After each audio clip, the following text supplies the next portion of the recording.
Good morning everyone. आज के इस वीडियो में हम डिस्कस करने वाले हैं निम्मी क्वेश्चन बैंक का ऑब्जेक्टिव, जो कि 19-21 सेशन वालों के लिए काफ़ी हेल्पफुल होगा। जो आपको मालूम होगा कि 19-21 सेशन वालों के लिए जो अभी फर्स्ट ईयर का ऑनलाइन सीबीटी एग्ज़ाम जो चल रहा है, उसमें जो भी क्वेश्चन पूछा जा रहा है, अब तक जो भी एग्ज़ाम हो चुका है, वो सारा का सारा क्वेश्चन निम्मी क्वेश्चन बैंक से ही आ रहा है। तो जो कोई विद्यार्थी अभी तक हमारे चैनल को सब्सक्राइब नहीं किया, वो पहले चैनल को सब्सक्राइब कर लें और इस वीडियो को ज़रूर खुद व खुद देखें और अपने दोस्तों यारों में भी शेयर करें, ताकि आपका फ्रेंड इस एग्ज़ाम को पास कर सके। तो चलिए हम स्टार्ट करते हैं। अब तक हम ये जो है ना निम्मी क्वेश्चन बैंक का जो है ना 11वां सीरीज कंप्लीट कर चुके हैं। आज मेरा ये 12वां सीरीज है और 12वां सीरीज में हम देखेंगे बेसिक वायरिंग प्रैक्टिस को।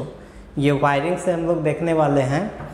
तो चलिए, जैसा कि 41 नंबर क्वेश्चंस में आप देख रहे हैं, कह रहा है कि कंड्यूट पाइप कैसे निर्दिष्ट किए जाते हैं। कंड्यूट पाइप को जो है ना हम लोग को क्या करना है, निर्दिष्ट करना है, यानी स्पेसिफाई करना है कि यानी उसको कैसे हम स्पेसिफाई करते हैं कंड्यूट पाइप को। तो हम उसके बाह्य व्यास जो मिलीमीटर में होता है उसके द्वारा हम लोग स्पेसिफाई करते हैं। तो यहाँ 41 का ऑप्शन नंबर डी क्या है, सही है। 42 नंबर क्वेश्चन देखिए। 42 नंबर क्वेश्चन कहता है कि पुनः तार बांधने योग्य फ्यूज के लिए फ्यूजिंग फैक्टर क्या है। पुनः तार बांधने योग्य, अगर पुनः तार बांधने वाले फ्यूज के लिए जो फ्यूजिंग फैक्टर होता है 1.4, यानी इसका ऑप्शन नंबर बी क्या होगा, सही होगा। उसके बाद चलिए 43 नंबर क्वेश्चंस। 43 नंबर क्वेश्चंस कहता है कि पेंडेंट होल्डर संयोजन के लिए अंडर राइटर की गांठ का क्या उद्देश्य है। पेंडेंट होल्डर के लिए, तो पेंडेंट होल्डर संयोजन के लिए अंडर राइटर की गांठ का उद्देश्य क्या है, इसके बारे में पूछा जा रहा है। तो हम लोग क्या करते हैं कि समान के टर्मिनलों से तनाव कम करें, यानी समान के टर्मिनलों से तनाव कम करने के लिए हम लोग क्या करते हैं, उसके अंडर राइटर पर गांठ लगाते हैं। इसीलिए गांठ लगाने का मेरा उद्देश्य यही कि reduce the strain from the terminal of accessories. ठीक है, तो ये ऑप्शन नंबर इसका क्या होगा, 43 का डी सही है। 44 नंबर क्वेश्चन देखिए। 44 नंबर क्वेश्चन में फ्यूज कौन से प्रकार का है। ये जो है ये फिगर जो देख रहे हैं, इस फिगर में ये फ्यूज के प्रकार का नाम बताना है कि ये कौन सा फ्यूज है। तो ये आपका हाई रप्चरिंग कैपेसिटी फ्यूज है, जिसको हम लोग HRC फ्यूज कहते हैं, यानी 44 का बी क्या है, सही है। 45 नंबर क्वेश्चंस की ओर चलिए। 45 नंबर क्वेश्चंस देखिए क्या कह रहा है। 45 नंबर क्वेश्चंस में कह रहा है कि विद्युत सामग्री का नाम क्या है। देखिए ये विद्युत सामग्री मतलब ये सारा जो देख रहे हैं ये होल्डर है। इस होल्डर का नाम बताना है कि ये कौन सा होल्डर है। तो ये जैसा कि यहाँ पे 2 डॉट देख रहे हैं, इसमें यहाँ पे ये और ये जो है, तो ये हमारा एडिशन स्क्रू टाइप होल्डर है, जो कि हम लगभग 300 वाट तक के में यूज करते हैं, ये एडिशन स्क्रू टाइप होल्डर। तो इसका ऑप्शन नंबर क्या होगा, 45 का बी सही है। उसके बाद 46 नंबर क्वेश्चन देखिए। 46 नंबर क्वेश्चन में कह रहा है कि वायरिंग परिपथ में प्रयुक्त प्रतीक का नाम क्या है। ये जैसा कि ये प्रतीक देख रहे हैं कि इसका नाम बताना है, तो इसके साथ देखिए 2 चीज़ें, प्लग भी और सॉकेट भी है, यानी ये प्लग एंड सॉकेट है, जो ऑप्शन नंबर 46 का डी सही है। 47 नंबर क्वेश्चन की ओर चलिए। कहता है एल श्रेणी MCB के द्वारा किस प्रकार के भार को सुरक्षित किया जाता है। एल श्रेणी MCB के द्वारा किस प्रकार के भार को सुरक्षित किया जाता है। तो इसके लिए जो हम लोग गीजर को सुरक्षित करते हैं, जो ऑप्शन नंबर बी सही है 47 का। इसके बाद चलिए 48 नंबर क्वेश्चंस। 48 नंबर क्वेश्चंस में कहता है किस प्रकार का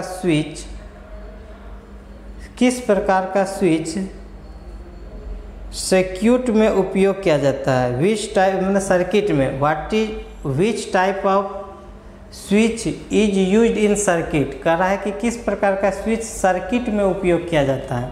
जैसा कि आप ये फिगर देख रहे हैं, हम लोग सर्किट में यूज करते हैं, तो ये फिगर आपको देख करके समझ में आ रहा होगा कि यहाँ पे देखिए ये सर्किट में जो उपयोग करते हैं, तो ये आपका 2 वे स्विच है, यानी ऑप्शन नंबर बी सही है। उसके बाद चलिए 49 नंबर क्वेश्चन में कह रहा है कि कम धारा रेटेड केबल को उच्च धारा भार में जोड़ने का क्या प्रभाव होगा। कम धारा रेटेड केबल को यदि उच्च भार रेटेड में जोड़ दीजिएगा तो गर्मी के कारण केबल क्या होगा, ख़राब हो जाएगा, यानी उसको डैमेज कर देगा। यानी यहाँ पे क्या होगा, इसका 49 का डी होगा। 50 नंबर क्वेश्चन में देखिए 50 नंबर कह रहा है कि कंड्यूट सामग्री का नाम बताना है। ये कंड्यूट सामग्री का नाम बताना है, तो ये इंस्पेक्शन बैंड है, एल्बो नहीं है, इंस्पेक्शन बैंड है। ये देखिए ये पे मुड़ा हुआ है ना, ये मुड़ा हुआ भाग है, ये इंस्पेक्शन, इसीलिए हम इसको बैंड कहते हैं, जो ऑप्शन नंबर 50 का सी सही है। 51 नंबर क्वेश्चन देखिए क्या कर रहा है कि मध्यवर्ती स्विच के साथ कितने 2 वे स्विच एक लैंप को 3 अलग अलग स्थानों से नियंत्रित करने के लिए उपयोग किया जाता है। यानी कि मध्यवर्ती स्विच के साथ हम लोग कितना 2 वे स्विच को यूज करेंगे, इसके बारे में पूछ रहा है। तो हम मध्यवर्ती स्विच के साथ हम लोग 2 गो 2 वे स्विच यूज करते हैं, तो इसका 51 का ऑप्शन नंबर बी क्या है, सही है। तो चलिए 51 के बाद 52 नंबर की ओर चलते हैं। 52 नंबर क्वेश्चन देखिए क्या कहता है कि 52 नंबर क्वेश्चन में कह रहा है कि कैंसिल्ड वायरिंग का क्या फ़ायदा है।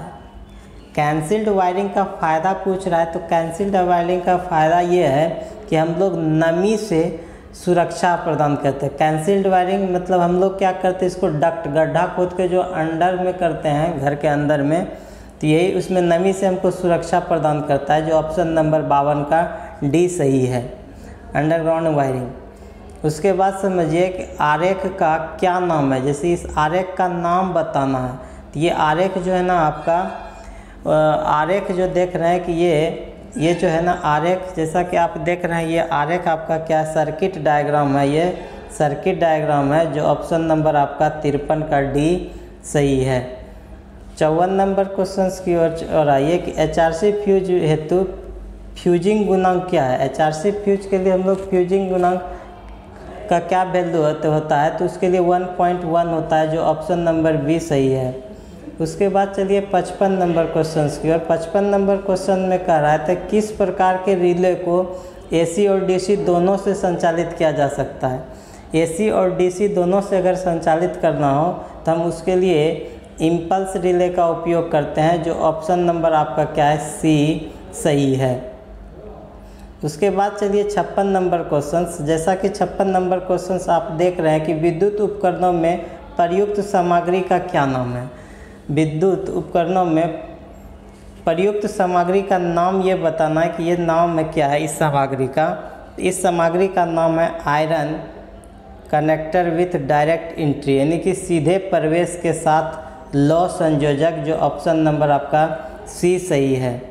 उसके बाद चलिए 57 नंबर क्वेश्चन। 57 नंबर क्वेश्चन में कह रहा है कि सामग्री प्रतीक का नाम क्या है, यानी इसका नाम बताना है।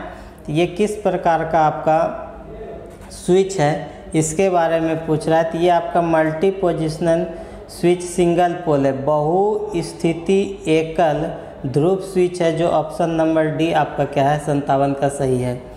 उसके बाद चलिए 58 नंबर क्वेश्चन। 58 नंबर क्वेश्चन कह रहा है कि घरेलू तारों में लचीली तारों का क्या उद्देश्य है। घरेलू तारों में लचीली तारों का उद्देश्य पूछ रहा है कि क्या उद्देश्य है, तो उद्देश्य यही है कि ट्रांसपोर्टेबल उपकरण कनेक्शन, यानी कनेक्टेड ट्रांसपोर्टेबल एप्लियंस, ट्रांसपोर्टेबल उपकरण कनेक्शन, जो ऑप्शन नंबर डी इसका क्या होगा, सही होगा। उसके बाद चलिए 59 क्वेश्चंस की ओर। 59 क्वेश्चंस जैसा कि देख पा रहे हैं, करा किस परिपथ भंजक का उपयोग, किस परिपथ भंजक का उपयोग, किस परिपथ भंजक का उपयोग 100 एम्पियर धारा रेटिंग के ऊपर किया जाता है। 100 एम्पियर धारा रेटिंग से अधिक में कह रहा है किस सर्किट ब्रेकर का हम लोग उपयोग करते हैं, तो उसके लिए हम लोग करते हैं मॉड्यूल केस सर्किट ब्रेकर जो ऑप्शन नंबर आपका क्या है, सी सही है। ठीक है, मॉड्यूल के सर्किट ब्रेकर। 60 नंबर क्वेश्चंस की ओर देखिए। 60 नंबर क्वेश्चंस में कह रहा है तांबे के फ्यूज तार पर टीन कोटिंग का क्या उद्देश्य है। तांबे के तार पे हम लोग टीन कोटिंग क्यों करते हैं, तो उसके लिए जो है ना हम लोग टीन कोटिंग करते हैं तांबे के तार का ऑक्सीकरण रोकने के लिए, जो ऑप्शन नंबर सी आपका सही है। 61 नंबर क्वेश्चंस को देखिए। कहता है 4 कुचालकीय चालों के समूह का क्या नाम है। 4 कुचालकीय तारों का समूह के बारे में पूछ रहा है, तो ये क्या होता है, क्वाड होता है, जो ऑप्शन नंबर सी सही है 61 का। चलिए 62 नंबर की ओर देखते हैं। कहता है कि 4 लैंप को नियंत्रित करने के लिए गोदाम वायरिंग सर्किट में कितने 2 तरह के स्विच आवश्यक हैं। 4 लैंप को नियंत्रित करने के लिए गोदाम वायरिंग सर्किट में कितने 2 तरह के स्विच आवश्यक हैं, तो इसके लिए हम लोग 3 स्विच को यूज करते हैं, 2 वे स्विच, यानी ऑप्शन नंबर बी क्या है, ऑप्शन नंबर बी सही है। 63 नंबर क्वेश्चंस की ओर चलिए। 63 नंबर क्वेश्चंस कह रहा है, 63 नंबर क्वेश्चन पे कह रहा है कि बहुमंजिला इमारत के लिए तारों की ट्री प्रणाली सबसे उपयुक्त क्यों है। तो क्यों उपयुक्त है ट्री प्रणाली, तो कई फ्यूज के साथ दोष ढूंढने में सरलता, यानी हम वहाँ पे इजीली फॉल्ट को ढूंढ सकते हैं। 63 का तो ऑप्शन नंबर डी सही है। उसके बाद चलिए 64 नंबर क्वेश्चंस कह रहा है सीलिंग में स्क्रू का छेद भरने हेतु भराव पदार्थ किस रूप में किसका उपयोग किया जाता है। सीलिंग में स्क्रू का छेद भरने हेतु भराव पदार्थ के रूप में किसका उपयोग किया जाता है, तो उसके लिए हम लोग जो उपयोग करते हैं वो नायलॉन का उपयोग करते हैं, जो 64 का बी क्या है, सही है। उसके बाद चलिए 65 नंबर क्वेश्चंस। 65 नंबर क्वेश्चन में कह रहा है कि यह प्रतीक क्या दर्शाता है। देखिए यह प्रतीक के बारे में पूछ रहा है क्या दर्शाता है, तो ये सीलिंग फैन को दर्शाता है, जो ऑप्शन नंबर बी सही है। उसके बाद 66 नंबर क्वेश्चन की ओर चलते हैं। रिले का नाम क्या है। जैसे कि ये देख लीजिए ये रिले है, इस रिले का नाम बताना है, तो इस रिले का नाम है dry read relay, dry read relay, जो ऑप्शन नंबर बी इसका सही है। उसके बाद चलिए 66 नंबर क्वेश्चंस की ओर। 66 नंबर क्वेश्चंस जैसा कि आप देख पा रहे हैं, आरेख का नाम क्या है, इसका नाम बताना है इस आरेख का, तो इस आरेख का नाम बताना है, तो ये आरेख मेरा है इंस्टॉलेशन प्लान, स्थापना योजना, जो ऑप्शन नंबर सी सही है। उसके बाद चलिए 68 की ओर। 68 नंबर क्वेश्चंस में कह रहा है ICDP मुख्य स्विच का उपयोग कहाँ किया जाता है। ICDP iron clad double pole main switch का यूज हम लोग कहाँ करते हैं, तो उसके लिए हम लोग करते हैं एकल फेज घरेलू स्थापना में, जो आपका 68 का ऑप्शन नंबर सी सही है। और आज के सेशन का मेरा ये अंतिम जो है क्वेश्चन है। देखिए कौन सी विद्युत सामग्री सामानों के समान वर्गीकरण से संबंधित है। कौन सी विद्युत सामग्री सामानों के समान वर्गीकरण से संबंधित है, तो वो हमारा होता है शिलिंग रोज। ये शिलिंग रोज जो है ना, ये जनरल क्लासिफिकेशन ऑफ एसोसीरीज के अंतर्गत आता है, जो ऑप्शन नंबर बी सही है। और इसका जो नेक्स्ट रेस्ट पार्ट बचा हुआ है उसको हम लोग नेक्स्ट डे जो है ना चर्चा करेंगे, बेसिक वायरिंग प्रैक्टिस का। तो आज का सेशन हम यहीं समाप्त करते हैं। जो भी विद्यार्थी अभी तक हमारे चैनल को सब्सक्राइब नहीं किए वो पहले चैनल को सब्सक्राइब कर ले और बेल आइकन को प्रेस कर ले, ताकि आपको हर प्रकार का नोटिफिकेशन मिलते रहे। मिलते हैं नेक्स्ट डे।